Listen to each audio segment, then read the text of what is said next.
The checkpoint. This is the other side. I guess it's being assembled tonight. Maybe for tomorrow. Tomorrow's Sunday. Today's Saturday. Canceria look like, or hey, easy effects. Tim Deegan. Hey. So I forgot a key that I needed to get into a client's home down here this evening. And every once in a blue moon that happens. I don't service this client that often, and for some reason I took the key off even though I knew I needed to do 2 Saturdays. So this is the second Saturday.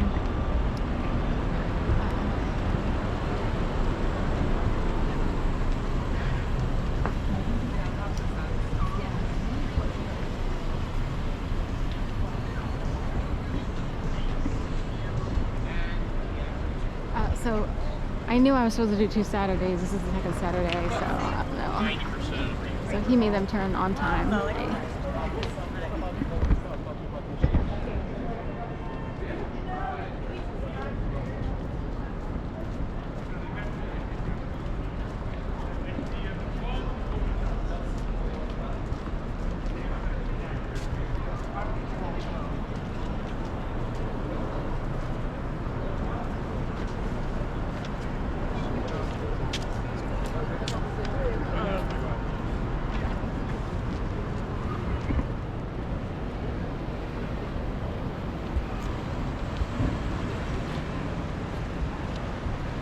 215-077. I would see that number and see 215 is the area code of Philadelphia, so I'd wonder why he was on 215, which I would assume he could hear at a higher level. And then 77 is always up in the house. Sevens are always a thing, so I don't really know what 7 stands for, but it shows up so often and for seemingly higher level people that I see that that guy is driving that car, and I would wonder how many years he's been with the force and all that kind of stuff. What his title is or whatever. So the area code of any city or town, if it shows up on someone's car, like Derek Chauvin was in, and that's the George Floyd trial.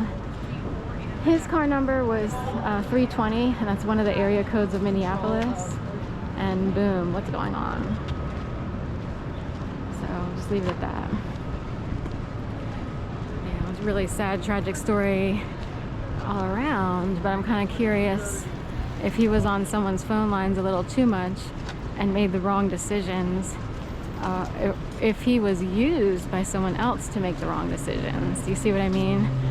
And then he would take the fall because he appears to be the responsible party when it could be someone higher ranking in his world or system, the police, state, or what have you.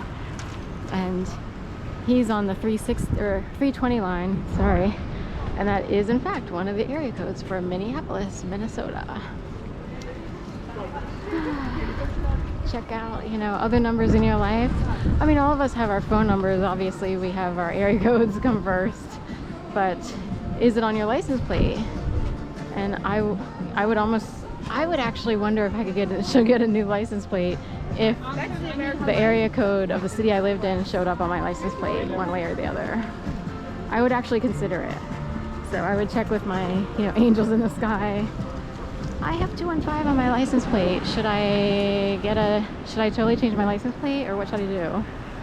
I don't drive, or I can drive. I actually have a CDL Class A. So that's called, you know, we were desperate. We moved to Florida, worked in many different jobs, and still couldn't figure out how to earn a sustainable living, even after substitute teaching and teaching at the community college for a non-credit course in writing, and so forth and so on. And at some point, the heavy recruiting done by CR England, C.R. England, was tempting. And it's like, that is the dumbest thing to ever do, but I was so desperate, and I didn't want to be a leech to any, you know, to my mom or aunt. Really, they couldn't afford to help me anyway. It wasn't like I'd be leeching, or my dad or whatever. And, you know, it's very well ingrained in me to have to earn a living. Despite the fact that I was tortured so badly from 2011 onward, that it's a disgrace that I've been put in this situation and nobody's coming clean. Like pink hanger, kind of.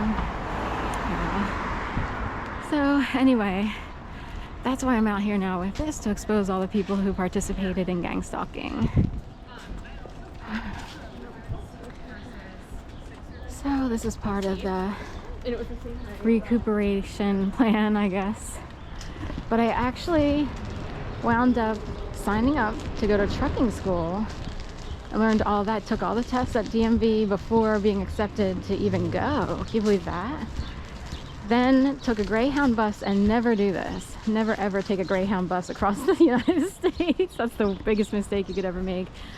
Deaf Junkie, not that guy there, but all the way at the end, if he in fact lives there, but all the way at the end, the garage there on the north side, that guy is a borderline murderer, rapist, and he needed to lure me back here through false pretenses, and he chased me down here to bring me back, and it was a disgrace. I had to report him 10 times to the CIA and the FBI and Homeland Security and local law enforcement. I put in a tip line also. That's how far I need to go these days because of how badly I was raped. So mentally, physically, psychologically, and otherwise. So anyway, keep going. Okay. So, point being, I actually wound up with a CDL Class A. I stayed in the dorms at the Salt Lake City. It's like West Valley. It's like north of West Valley City in Salt Lake City, Utah. Rode the Greyhound bus all the way out there. And never do that. If you know, most people don't need to, but if it ever comes up as like some weird idea, even if you're desperate, if there's some other way, just don't do it. You wouldn't wind up suicidal and depressed. All you need to do is take Greyhound across country on a cross-country trip. That is ridiculous. Go this way. So anyway, I wind up in Salt Lake City. They do a whole intake thing in the middle of the night. We actually were in a snowstorm in Colorado, and because of the route that the driver took, we had to